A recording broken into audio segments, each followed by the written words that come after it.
ओम शांति। आज का बहुत सुंदर विषय है, सदा जागती ज्योति कैसे बने। अभी आप सभी ने बाबा की मुरली सुनी होगी।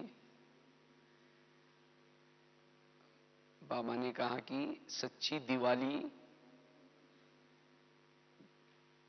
जिसकी सदा ज्योति जागती है। और बाबा ने यह भी कहा कि आपको लोग साधारण रूप में न देखें, लेकिन आपका जगा हुआ दीपक उनको नजर आए।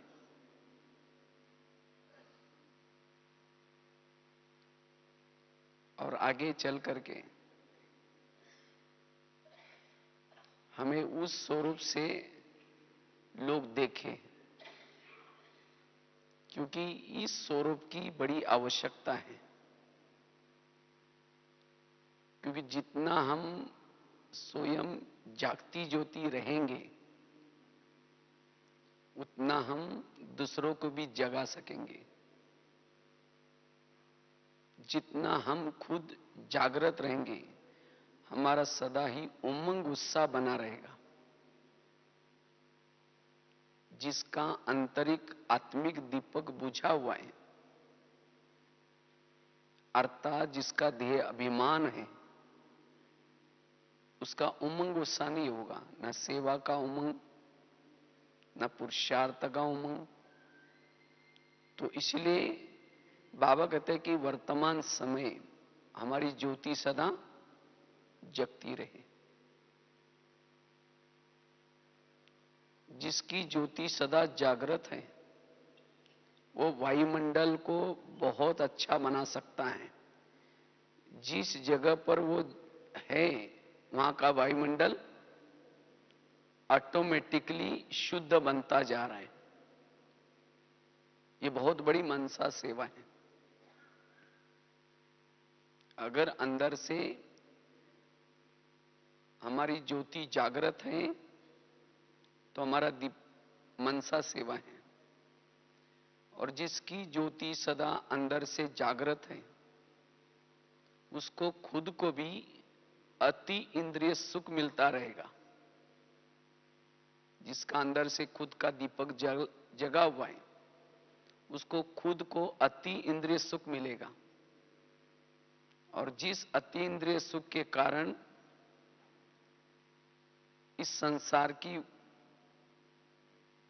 क्षणिक सुखों के तरफ से उसका ऑटोमेटिकली वैराग बना रहेगा।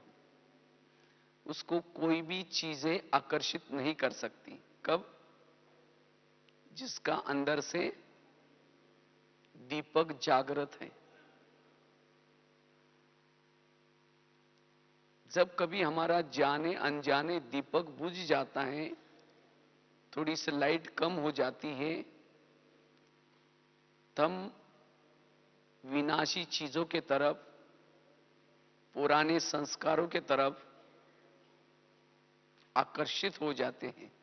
जिसको कहते हैं माया के आकर्षण में आ गए। जिसकी अंदर से ज्योति जागृत है, उसके जीवन में दैवी गुण और दैवी शक्तियां सदा होंगी। उसके जीवन में गुण और शक्तियां परछाई की तरह काम करेगी। शक्तियों को बुलाने की जरूरत नहीं, सहन शक्ति आ जाओ। एक एक शक्ति को, एक एक गुण को बुलाने की जरूरत नहीं। जहां अंदर से दीपक जागृत है, उसके इर्द गिर्द में गुण और शक्तियां रहेगी। और जहां गुण और शक्तियां इर्द गिर्द में है, हर क्षेत्र में उसको सफलता है। वो बुराई में भी अच्छाई देखेगा। उसका संकल्प में भी कंट्रोल रहेगा। बीती हुई बातों को बिंदी लगा देगा। कब?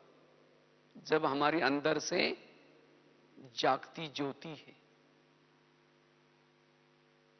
जिसकी ज्योति सदा जागती है, उसका टाइम वेस्ट नहीं होगा। रात को सोया है तो भी उसका टाइम सफल हो रहा है, कर्म कर रहे हैं तो भी चलते फिरते भी उसका टाइम सफल हो रहा है। इसीलिए बाबा कहते बच्चे ऐसी स्थिति बनाओ। कुछ दिन पहले बाबा ने कहा था, मैं सच्चे दीपकों की मैं दिवाली देखना चाहता हूं। अर्थात हर एक के भ्रुकुट में निरंतर जागती ज्योति बाबा देखना चाहता है, उसको कहेंगे सच्ची दिवाली। और जब ऐसी दिवाली होगी तब धरा पर कौन आएगी? लक्ष्मी आएगी। जब तक दीपक नहीं जगेंगे तब तक लक्ष्मी नहीं आती। दुनिया में कहते हैं ना, लक्ष्मी आने के लिए क्या करते हैं? एक तो सफाई करते हैं, उसके बाद दीपक जलाते हैं। हाँ, वो स्थूल दीपक जलाने से तो लक्ष्मी नहीं आएगी। क्यों? लक्ष्मी आते उल्लू के ऊपर, उल्लू को तो लाइटिंग में दिखता ही नहीं है। तो कौन सी लाइटिंग? अंदर से आत्मा की दीपक की ये बात है। और बाबा कहते हैं कि मैं ऐसी दिवाली अब देखना चाहता हूं, दीपक जगे रहे। इसीलिए बाबा कहते हैं ये स्थिति को अब बनाओ, निरंतर मेरा दीपक सदा जगता रहे, जीवन की समस्या का समाधान हो जाएगा। आज कईयों की समस्या है, मेरा योग नहीं लगता, मेरे किसी के संस्कार नहीं बनते, मुझे सहन नहीं होता, ये प्रॉब्लम आता है। क्यों? अंदर का दीपक बुझा हुआ है, उसके तरफ ध्यान नहीं है। उसके जीवन में प्रॉब्लम ही प्रॉब्लम। जहां अंधेरा है वहां प्रॉब्लम्स ही है।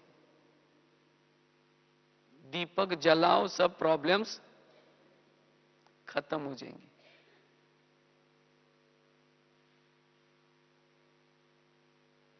तो इसीलिए हमें अपना दीपक सदा जागृत रखना है। और जिसका दीपक सदा जागृत है, उसके अंदर के जो भी पुराने संस्कार हैं, पुराने आदतें हैं, वो सब दब जाएगी। जिसको बाबा कहते हैं इमर्ज रूप में रहेगी, वो आपके एक्टिविटी में नहीं आएगी। कोई भी पुराने संस्कार एक्टिविटी में कब आते हैं? जब दीपक थोड़ा सा कम हो जाता है।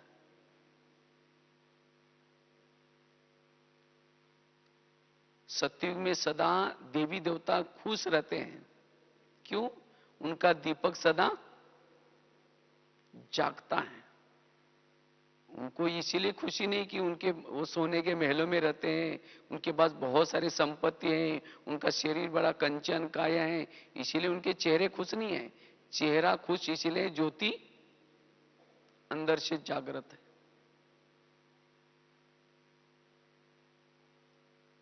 इसलिए यही हमारा वास्तव में पुरुषार्थ है। और जिसका दीपक सदा जागृत है, उसके दिल में दीपराज सदा रहेगा। उसको निरंतर उसकी स्मृति रहेगी, घर की स्मृति रहेगी, आने वाली दुनिया की स्मृति रहेगी। उसके दृष्टि में बल आएगा, वाणी में बल आएगा, तब जब अंदर से वो दीपक सदा जागृत है। जितना हमारा वो आंतरिक दीपक सदा जागृत है,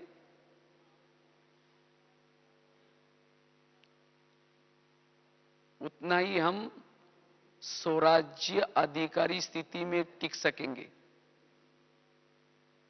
जितना दीपक जागृत है, उतना स्वराज्य अधिकारी स्थिति, आत्मा अपने भ्रुकुटी के आसन पर स्थित रहेगी। और जो संगम युग में अपने भ्रुकुटी के आसन पर बैठता है, उसको भविष्य के राजाई का आसन मिलता है। जो भ्रुकुटी के आसन पर नहीं बैठता, कौन नहीं बैठता?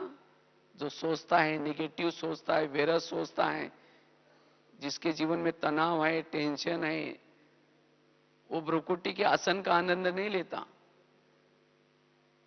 जिसको बाबा कहते स्वधर्म सोमान, ये क्या है? भ्रुकुटी के आसन पर बैठना। और जो आसन पर बैठेगा उसकी हर इंद्रिया उसका कहना मानेगी। आज इंद्रिया क्यों नहीं मानती? क्योंकि अंदर का वो दीपक में कमजोरी है।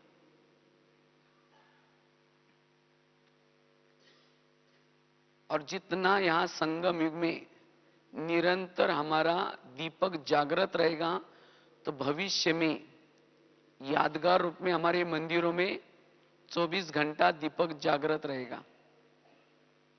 कोई कोई मंदिर में साल में एक बार दीपक जलाते हैं, कोई कोई मंदिर में सप्ताह में एक दिन जलाते हैं, कोई कोई मंदिर में सवेरे शाम जलाते हैं, कोई कोई मंदिर में निरंतर जगता है। क्यों?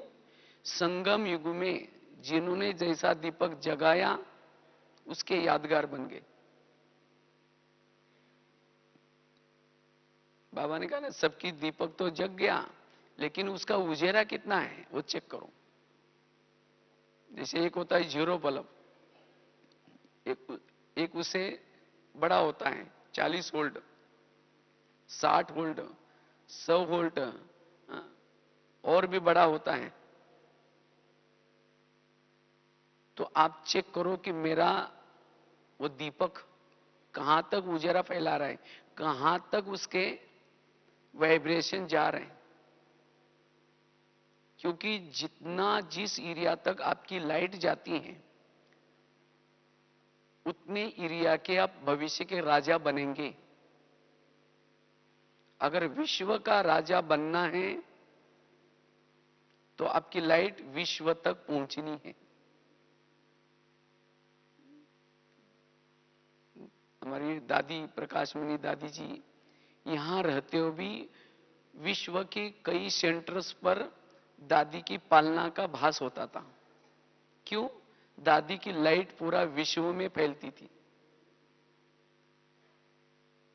तो जहां तक आपकी लाइट फैलेगी वहां तक आत्माओं को पालना मिलेगी, उनके जीवन का समस्या का समाधान होगा। भले आप यहां बैठे लेकिन आपकी लाइट की पालना मिलती रहेगी, सकाश मिलता रहेगा, और उतना एरिया का वो राजा बनता है। तो चेक करो मेरे दीपक की लाइट कहां तक पहुंच रही। इसलिए वर्तमान समय में ये पुरुषार्थ करना है, अपने दीपक की लाइट को चेक करना है और वो सारा दिन जगता रहे।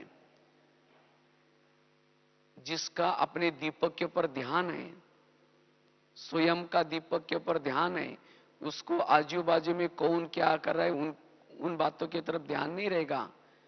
दूसरे की कमी कमजोरी भी दिखाई नहीं पड़ेगी। आज किसी को कि दूसरे की कमी और कमजोरियां नजर आती हैं। क्यों? दीपक थोड़ा सा कम हो गया।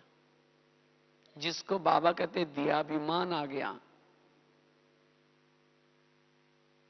इसलिए निरंतर हमें अपनी ज्योति को जागृत रखना है, और तब हमारे जीवन में खुशी आएगी। बाबा कहते ना, क्योंकि बाबा का वर्तमान समय 2-3 साल से बाबा कह रहे बच्चे आगे चल करके से आपके सेवा का साधन क्या बनेगा? चलन और चेहरा। आपका चेहरा सदा खुश लोग देखना चाहेंगे, लेकिन किसका चेहरा खुश होगा? जिसका आंतरिक वो दीपक जागृत है, सदा जागृत होता है, उसका चेहरे पर खुशी होगी। वो निडर होगा, ना चिंता होगी, ना भय होगा। इतना ही नहीं, जिसका अंदर से दीपक जागृत है वो औरों के लिए प्रेरणा का स्रोत बनेगा। उसके कर्म भी प्रेरणादायक होंगे। वो दूसरों के लिए लाइट हाउस और माइट हाउस रहेगा। इसीलिए बाबा कहते हैं कि क्या करो, अपना दीपक सदा जागृत रखो। इसे वायुमंडल परिवर्तन कर सकेंगे, स्वयं को सुख मिलेगा, संस्कार परिवर्तन होंगे, गुण और शक्तियों का अनुभव कर सकते हैं। और जिसका दीपक अंदर से जागृत है, उसके जैसे जिस घर में लाइट होती है वहां कोई भी भूत नहीं रहते हैं। भूत कहां रहते हैं? जिस घर में अंधेरा है। इसी तरह जिस शरीर में आत्मा का दीपक सदा जागृत है, वहां कोई भी विकार रूपी भूत नहीं रहेंगे।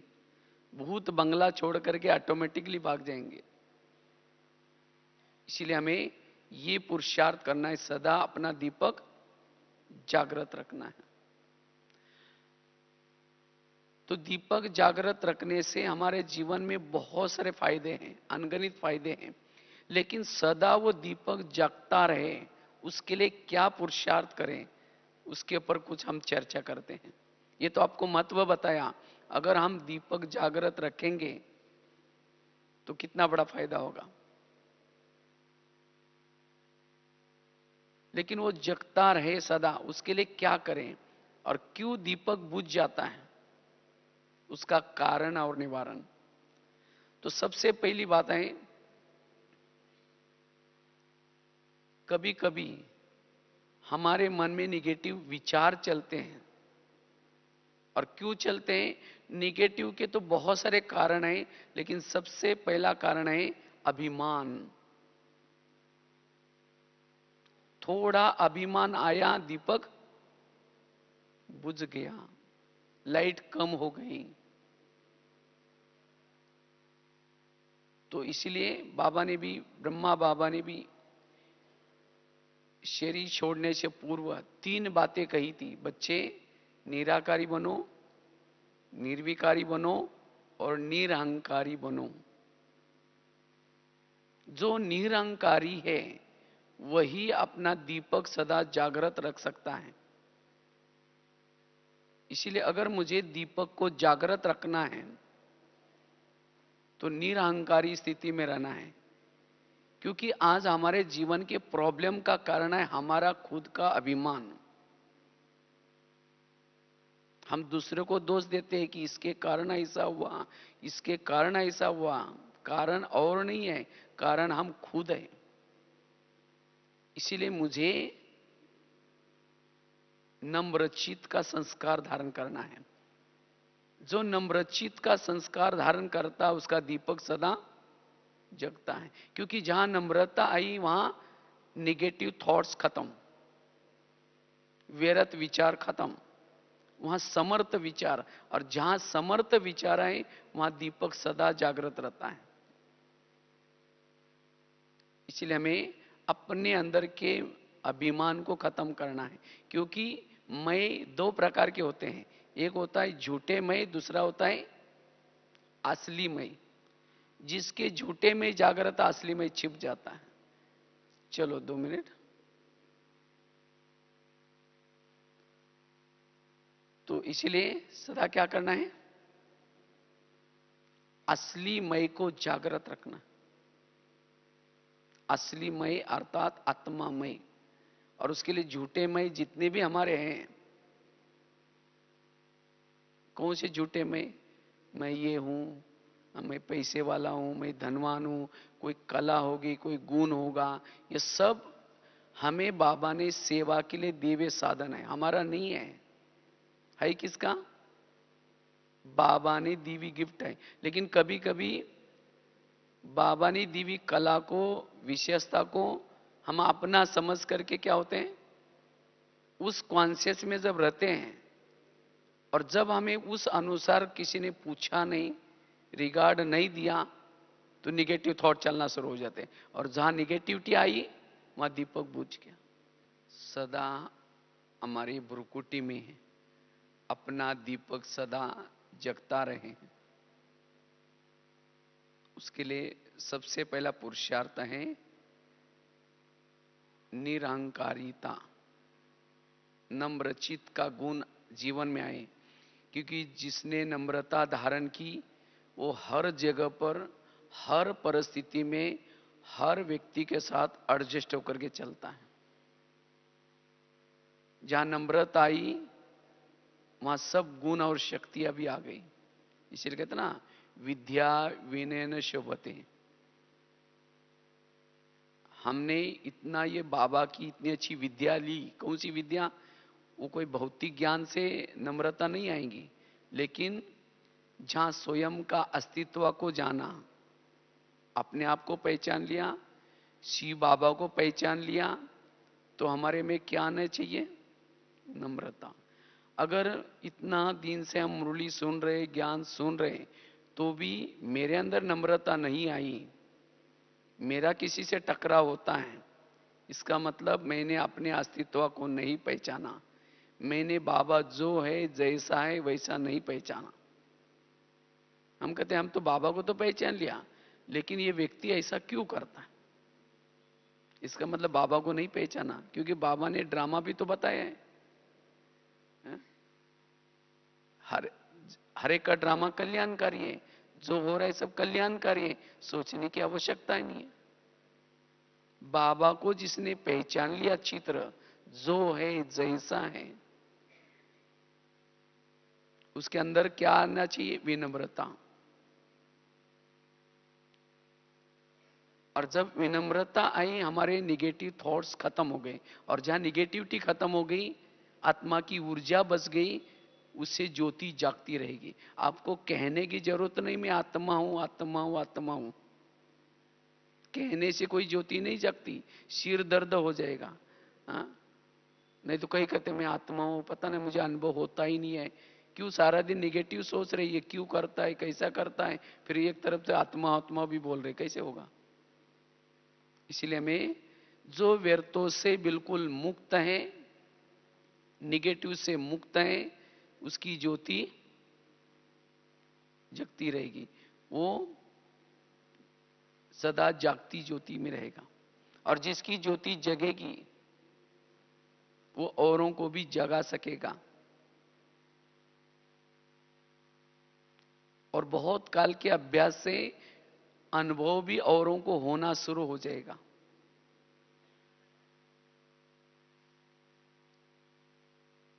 इसलिए बाबा कहते हैं नम्रता का गुण धारण करना जरूरी। तो जो कुछ कला है, विशेषता है, सब किसकी है? बाबा की देन है, मेरा कुछ भी नहीं है। एक बहुत सुंदर घटना अभी जस्ट में मराठी मासिक के लिए लिखी थी। एक लेख में एक सेठ जी थे,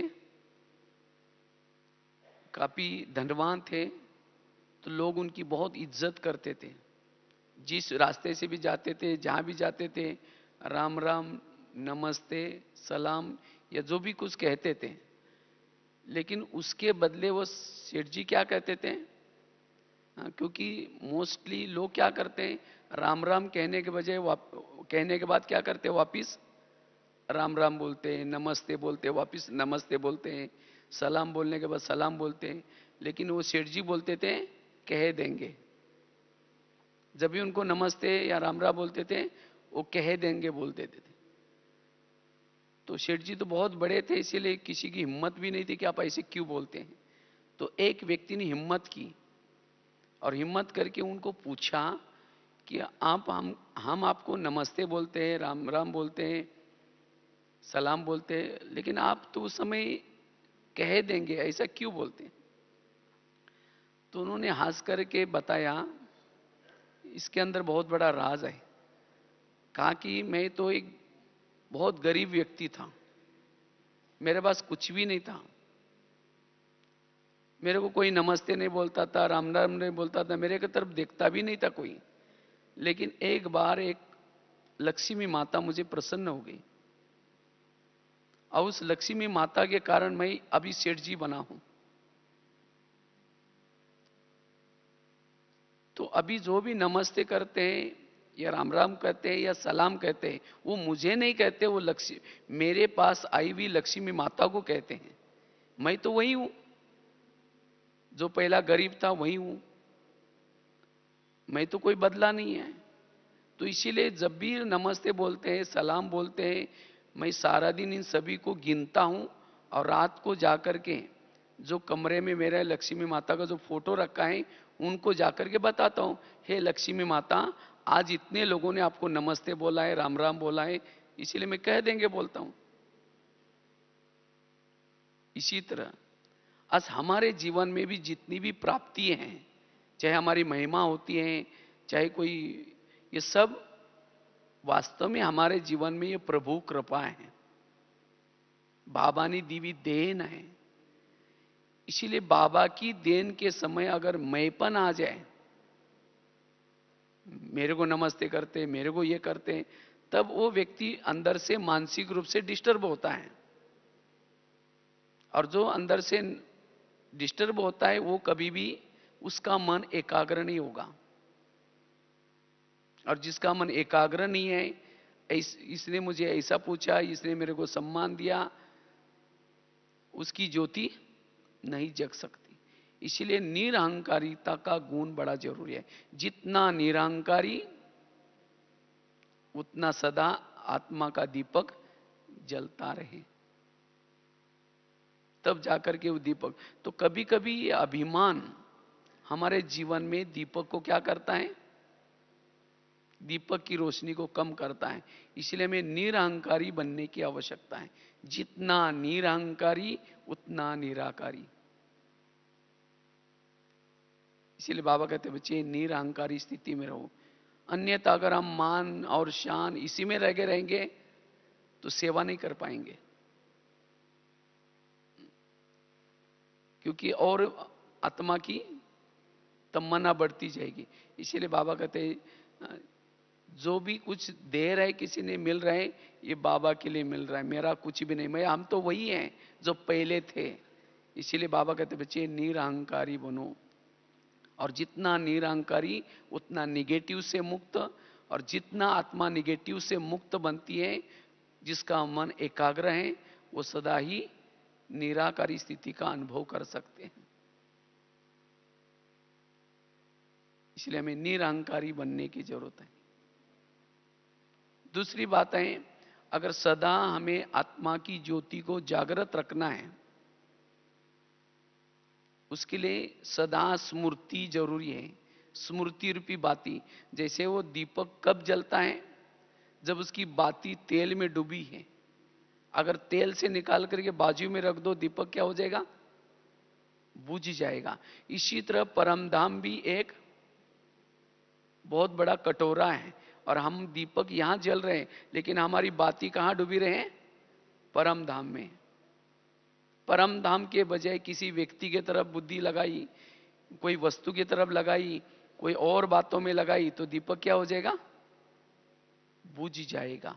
इसीलिए मेरी स्मृति रूपी बाती सदा परम धाम में वो शिव बाबा के साथ टिकी रहे, क्योंकि ऊर्जा का स्रोत शिव बाबा है।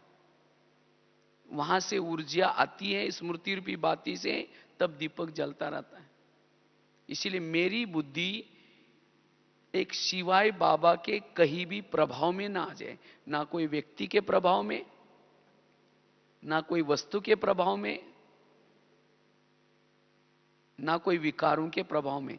जहां बुद्धि प्रभावित हो गई, दीपक बुझ गया, दीपक की रोशनी कम हो गई। इसीलिए सदा मेरा ध्यान बाबा में लगा रहे। इसीलिए बाबा की जो मुरलियां ये चलती है, किसी लिए, ज्ञान किसी लिए है, ज्ञान है बुद्धि को सारा दिन प्रभाव से मुक्त करने के लिए। इतना ज्ञान मिला तो भी मेरे बुद्धि के ऊपर कोई बातों का, किसी व्यक्ति का प्रभाव है। प्रभाव वाला कभी भी योगी नहीं बन सकता। इसलिए बाबा के प्रभाव में ही आना है, और किसी के प्रभाव में नहीं आना। भले हमें रिगार्ड देना, रिस्पेक्ट देना, वो बात अलग है, लेकिन प्रभाव में नहीं आना है।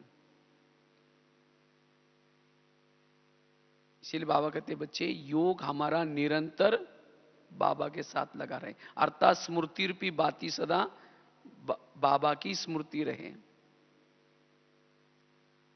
विधि पूर्वक योग लगा रहे हैं। अब घंटा तो आधा घंटा तक योग लगाया, लेकिन मन कहीं भटक रहा है, बुद्धि कहीं बाहर जा रहे हैं, और कहते हैं कि योग तो लगाया, लेकिन योग के समय ध्यान कहाँ था? भक्ति मार्ग में यही किया ना, माला जप रहे, राम राम राम राम, देखना भाई बिल्ली दूध ना पे, राम राम राम, हाथ से माला फेर रहे और ध्यान कहाँ है? बिल्ली में। योग में बैठे, मैं आत्मा हूं, शांत स्वरूप हूं, अचानक पीछे थाली का आवाज आए, कहेंगे बेटा तुमने क्या गिराया, थोड़ा ध्यान से लेना। ध्यान कहाँ है? इसलिए ध्यान हमारा कहां रहता है वो इंपॉर्टेंट है। जिसका ध्यान सदा बाबा के तरफ है, उसका दीपक सदा जलता रहे। जहां हमारा ध्यान है वहां मन होगा, जहां मन और ध्यान बाबा के तरफ है, उसका सदा दीपक जलता रहे। इसलिए स्मृति रूपी बाती के ऊपर ध्यान। तीसरी चीज है, अगर हमारा दीपक सदा जलता रहे, उसके लिए ग्रथ, विचार सागर मंथन। जितना हम सारा दिन विचार सागर मंथन करते हैं, विचार सागर मंथन करना अर्थात घृत डालते रहना। जैसे दीपक को जगाने के लिए क्या करते हैं? घृत डालते हैं। इसी तरह सारा दिन हमें विचार सागर मंथन करना है। जो भी सवेरे हम मुरली सुनी, उसका सारा दिन मन में क्या करना है? विचार सागर मंथन। विचार सागर मंथन के बजाय अगर उस तेल में कोई कचरा आ जाता है, तो दीपक क्या होता है? फटफट करना शुरू हो जाता है, बुझ भी जाता है। इसी तरह कोई निगेटिव बातें, व्यर्थ बातें, परचिंतन की बातें बीच में आएगी, तो दीपक की लाइट कम हो जाएगी। इसलिए हमें विचार सागर मंथन सदा करते रहना है। बाबा ने जो मुरली सुनाई, कोई भी पॉइंट को लेकर के अंदर से मन में चिंतन, और जितना यह चिंतन चलेगा उतना व्यर्थों से मुक्त बनेंगे। उसके बजाय ये ऐसा है, ये ऐसी है, कोई व्यर्थ बातें सुनेंगे, तो दीपक की लाइट क्या हो जाएगी? कम हो जाएगी। क्योंकि हमें दिन प्रतिदिन अपनी लाइट को बढ़ाते जाना है, घटाना नहीं है। थोड़ा सा व्यर्थ चिंतन किया, परचिंतन किया, लाइट कम हो गई। बाबा की याद में भोजन खाया, लाइट बढ़ गई। अमृत वाला किया, लाइट बढ़ गई। मुरली से पहले आधा घंटा योग किया, मुरली ध्यान से सुनी, लाइट बढ़ गई। तो जिन बातों से लाइट कम हो जाती है, उन बातों से किनारा करना है। तब जाकर के वो दीपक सदा जगता रहे। तब हमारी सदा दिवाली होती रहेगी, सदा हमारे जीवन में खुशियां होगी। तो इसलिए विचार सागर मंथन करना है, न कि व्यर्थ बातों का। जिसको कहते हैं ना, सफाई करनी होती है। सफाई करने के बाद ही लक्ष्मी क्या होते हैं? घर में आते हैं।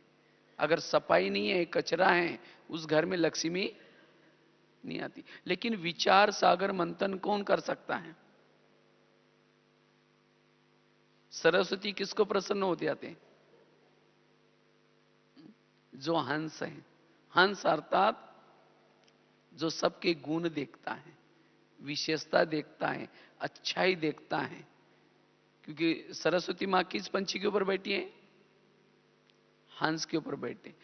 हमने थोड़ा सा कुछ किसी की विरुद्ध देखना शुरू किया, अवगुण देखना शुरू किया, तो सरस्वती मां बुद्धि में नहीं बैठेगी, विचार सागर मंथन नहीं चलेगा, उसके बजाय निगेटिव का चिंतन चलेगा। और जहां निगेटिव का चिंतन है, वहां सरस्वती नहीं है, बुद्धि को ताला लग जाता है। मुरली का एक पॉइंट भी याद नहीं रहेगा, ज्ञान का मनन चिंतन भी नहीं चलेगा। और जिसका ज्ञान का चिंतन नहीं चलता, व्यर्थ चिंतन चलता, उसका दीपक, उसकी लाइट क्या होगी? घृत डाला ही नहीं है, घृत नहीं है, तो दीपक की लाइट क्या हो जाएगी? कम हो जाएगी। तो इसीलिए ये व्यर्थ कचरे वाली बातों से हमें बचना है।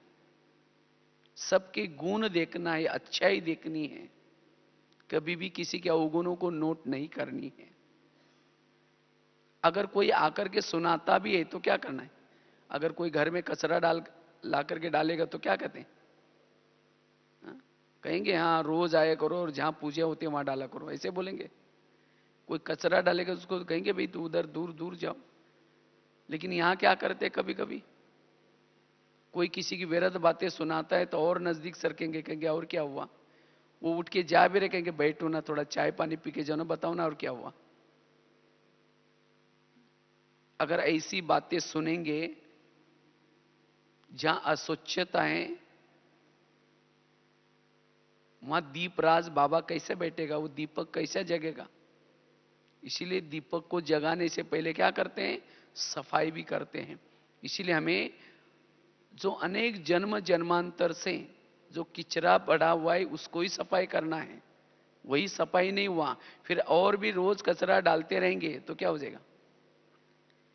क्योंकि कोई भी किसी की व्यर्थ बातें अगर सुनाएगा तो उस व्यक्ति के लिए मेरी भावना क्या हो जाएगी? खराब हो जाएगी। और जिसकी किसी के लिए भावना जितनी खराब है उतना दीपक की लाइट कम हो जाएगी। इसीलिए बाबा कहते बच्चे, कोई एक व्यक्ति के प्रति भी आपकी भावना खराब न हो। जहां भावना खराब है वहां फिर नफरत आई, घृणा आई, वैर आया, विरोध आया, सब बातें आ गई। फिर उनसे किनारा करेंगे, उनसे बात नहीं करेंगे, उनके अंदर कोई गुण भी दिखाई नहीं पड़ेगा। अगर कोई महिमा भी करेंगे उसकी, कहेंगे हाँ हमको पता है वो कैसा है, आप उसकी महिमा कर रहे हैं। तो ऐसे का फिर वो दीपक, वो जागती ज्योति नहीं होगी। इसीलिए बाबा कहते बच्चे कुसंग से बचे रहो, झगमुई झगमुई बातों से बचे रहो।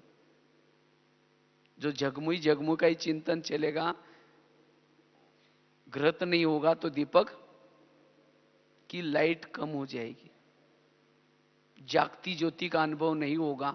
अगर हमारी अभी भी जागती ज्योति नहीं है तो हमारे भगत, उनको कैसा अनुभव होगा? इसीलिए अब मुझे कोई भी व्यर्थ बातों में इंटरेस्ट नहीं लेना है। कोई अगर सुनाता है ऐसे व्यक्ति से, कोई यज्ञ के बारे में, कोई यज्ञ निवासियों के बारे में, कोई बहनों के बारे में, सेंटर के बारे में, इधर उधर की कोई बातें सुनाता है, ऐसे व्यक्ति से हमें किनारा करना है। पता है कि इसके पास बहुत सारा किचरा है, पता है कि वो जब भी मिलते हैं वो हमेशा वही सुनाता रहता है, इसीलिए उसे किनारा करना है। या उसको एक बार कहो कि हाथ जोड़ करके प्लीज मुझे ऐसी बातें मत सुनाया करो, अन्यथा फिर हम आपसे साथ नहीं रहेंगे, नहीं साथ में चलेंगे। और जब हम इन बातों से मुक्त रहेंगे तब सरस्वती मां हमारे बुद्धि में बैठेगी, अर्थात अंदर से विचार सागर मंथन, अच्छी अच्छी बातों का चिंतन चलेगा। और जिसका अच्छा अच्छा चिंतन चलेगा, खुशी होगी, दीपक सदा जागृत रहेगा। क्योंकि दीपक जागृत रहने के लिए घृत चाहिए, किचरा नहीं चाहिए।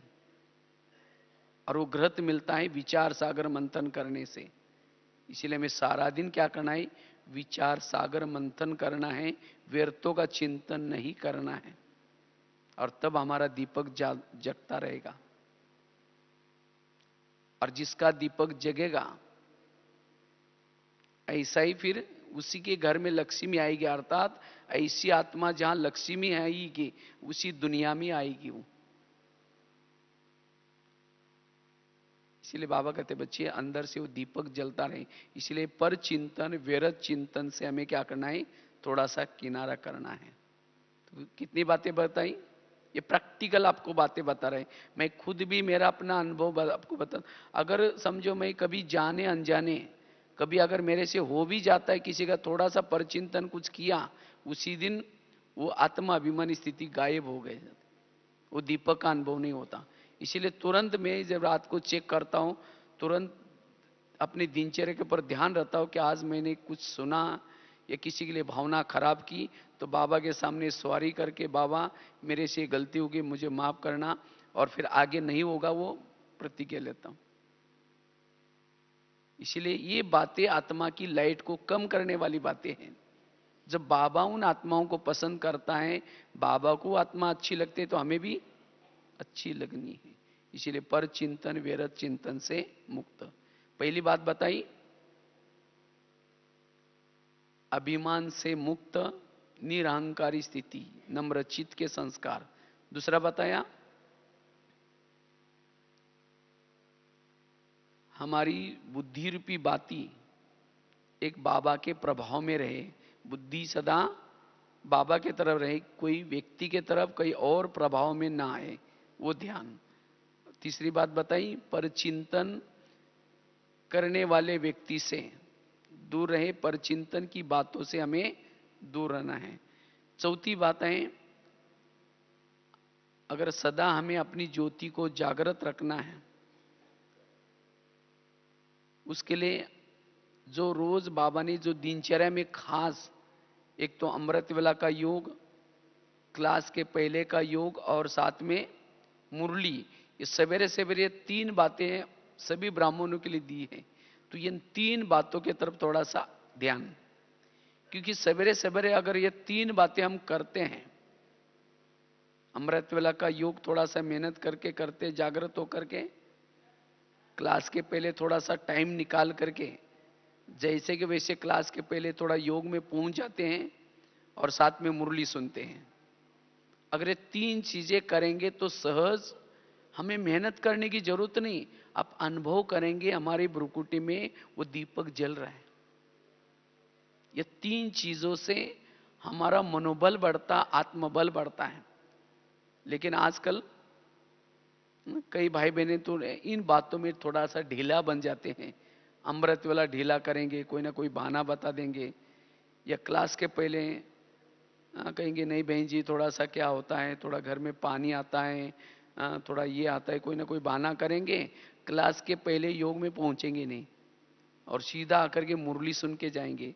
और हम तो खुश हो जाते हैं, मुरली सुन ली। फिर कहेंगे पता नहीं, हम मुरली तो रोज सुनते हैं, फिर भी आत्माभिमानी स्थिति, फिर भी मेरा वो दीपक जलना हुआ अनुभव नहीं होता। क्यों? क्योंकि योग बिना करके मुरली सुनी है।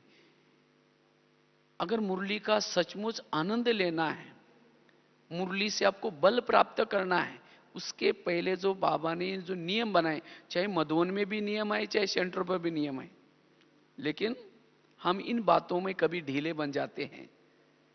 लेकिन नहीं, ये बाबा ने क्यों रखा है, उसके पीछे बहुत बड़ा राज है। क्योंकि जब योग करके मुरली सुनते तो मुरली से बड़ा आनंद आएगा, एकाग्रता आएगी।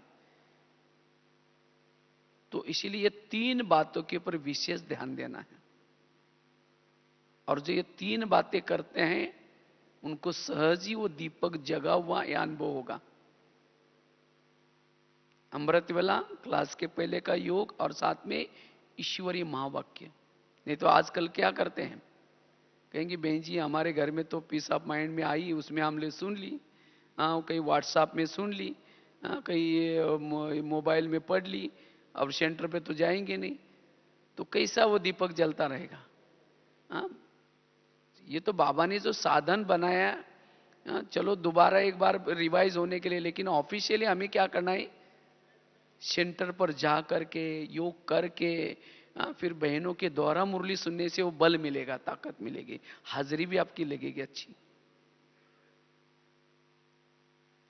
तो इसलिए इन बातों के ऊपर थोड़ा सा क्या करना है, ध्यान देना है। ये साधन बाबा ने आपको इसीलिए दिया है, दोबारा आप उसको रिपीट कर सकते हैं, दोबारा बार बार पढ़ सकते हैं। इसका मतलब ये नहीं कि भाई सेंटर से कोई कनेक्ट नहीं रखो, अलग ही रहो, तो फिर वो ताकत नहीं मिलेगी, बल नहीं मिलेगा उसे। तो इसलिए इन बातों के ऊपर हमें ध्यान देना है। तो कितनी बातें हो गई? 4। 5वीं बात है, अगर हमारा दीपक सदा जलता रहे, उसके लिए लोक लाज, कोई नहीं तो कभी कभी कोई दूसरे लोग दीपक बुझाने वाले भी होते हैं। तो दीपक बुझाने से क्या करते, जब पंखा चलता है या हवा चलते हैं, हम क्या करते, उसे बचाव करते हैं। तो इसी तरह मेरा सदा दीपक सदा जलता रहे, उसके लिए जो भी बाबा ने नियम और मर्यादाएं दिए हैं, उस नियम मर्यादा में स्वयं को पक्का रखना है। जितना नियम और मर्यादा में पक्का रखेंगे उतना वो दीपक सदा, अगर मेरा दीपक नहीं जल रहा है, वो सोल कॉन्शियस स्थिति नहीं बन रही, इसका मतलब नियम मर्यादा में कुछ ना कुछ ढीलापन है। और सबसे नियम पक्का है पवित्रता का। जहां पवित्रता है वहां ही दीपक जलेगा। जहां पवित्रता में थोड़ी भी कुछ कमी हो गई, चाहे मनसा वाचा कर्मणा भी, वहां वो स्थिति नहीं रहेगी, दीपक बुझ जाएगा, अर्थात देह भान आएगा। इसलिए मेरा आंतरिक दीपक सदा जगता रहे, वो अनुभव होता रहे, उसके लिए पवित्रता की पक्की धारणा, जिसको बाबा कहते हैं भीषम धारणा, जैसे भीषम प्रतिज्ञा, पवित्रता की भीषम प्रतिज्ञा चाहिए।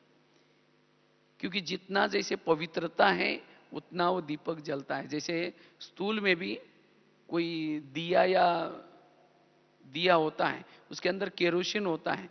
अगर केरोसिन है तभी दीपक, अगर केरोसिन नहीं है तो दीपक नहीं जलता। पहले जमाने में एक त्रिकोणा सा यूज करते थे।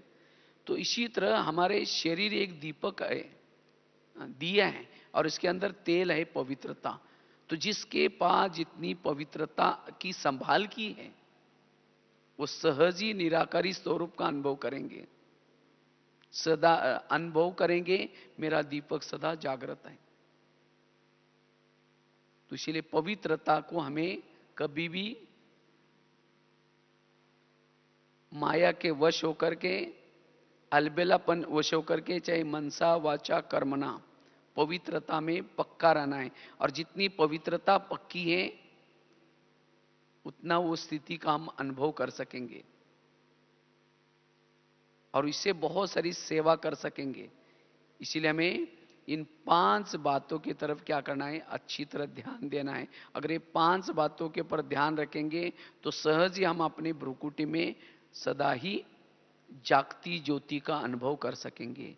और जिसकी जागती ज्योति है वो औरों की भी बुझी हुई ज्योति के तरफ क्या करेंगे, उसके संपर्क में जाने से, उसके व्यवहार से, उसके बोल से, उसके एक्टिविटी से बुझा हुआ दीपक भी क्या हो जाएगा, जग जाएगा। लेकिन पहले तो स्वयं का जागृत करने की जरूरत है। अगर स्वयं का जागृत नहीं है, दूसरों को कितना भी सुनाओ, कुछ भी करो तो भी वो नहीं सुनेंगे। और इस दुनिया में जो भी कुछ अंधकार फैला हुआ है, जितना हम निरंतर अपना दीपक को जागृत करेंगे, औरों को भी दीपक जगाते रहेंगे, तो ये अंधकार क्या हो जाएगा, मिट जाएगा। तो इसलिए हमें कहते ना, वो गीत भी है, ज्योति से ज्योति जगाते चलो। तो स्वयं की भी ज्योति को जागृत रखना है, उसको कोई भी प्रकार की विघ्न और समस्या से बूझने नहीं देना है। सदा दीपक को जागृत रखना है और इस जागृत स्थिति में उमंग गुस्सा रहेगा, अनेकों की सेवा कर सकेंगे, जीवन की समस्या का भी समाधान हो जाएगा, जो भी कुछ बीती हुई बातें हैं उसको बिंदु लग जाएगी। इसीलिए बाबा कहते हैं ऐसी दिवाली मैं देखना चाहता हूं। तो सदा ऐसे जागृत रहना है ताकि हम वायुमंडल को बदल सकेंगे, हमारे जीवन में जो भी कुछ प्रॉब्लम है उसको भी खत्म कर सकेंगे। और जितना जागृत रहेंगे उतना भविष्य में हम राजाई प्राप्त कर सकेंगे। इसीलिए ये बाबा चाहता है, ये पुरुषार्थ करना है। तो ऐसे हमें सदा ही कर्म क्षेत्र पर रहते हुए भी, सेवा करते हुए भी सदा जागृत रहने का उमंग, और ताकि हमारे चेहरे पर सदा खुशी रहेगी। तो जो भी हमारे संबंध संपर्क में आएंगे उनको लगेगा इनको इतनी खुशी कैसी मिल रही, तो जरूर आपके तरफ आएंगे। तो इसलिए ऐसे हमें ये पुरुषार्थ करना है। और उसके लिए जो भी आपको ये 5 बातें बताई, निरहंकारिता चेक करना है कि मेरे अंदर अभिमान तो नहीं आता। अभिमान वालों की निशानी उसको फीलिंग आती है, और जहां फीलिंग आई वहां अभिमान है। तो कभी भी हमें अभिमान में नहीं आना है, चाहे कितनी भी कला हो, विशेषता हो, ये सब बाबा ने दी हुई देन है। इसलिए निरहंकारी का अभ्यास, सदा बुद्धि बाबा के तरफ लगी रहे। तीसरी बात बताई व्यर्थ चिंतन पर चिंतन इनसे सदा दूर रहना है। और चौथी बात बताई, सदा स्मृति में रहना है। जितना स्मृति में रहेंगे उतना दीपक सदा जलता रहेगा। और लास्ट की बात बताई, सदा हमें क्या करना है, पवित्रता की पक्की धारणा करनी है। तो ये 5 बातें अगर जीवन में हैं तो सदा दीपक जलता रहे और सच्ची हमारी दिवाली होती रहे। ओम शांति।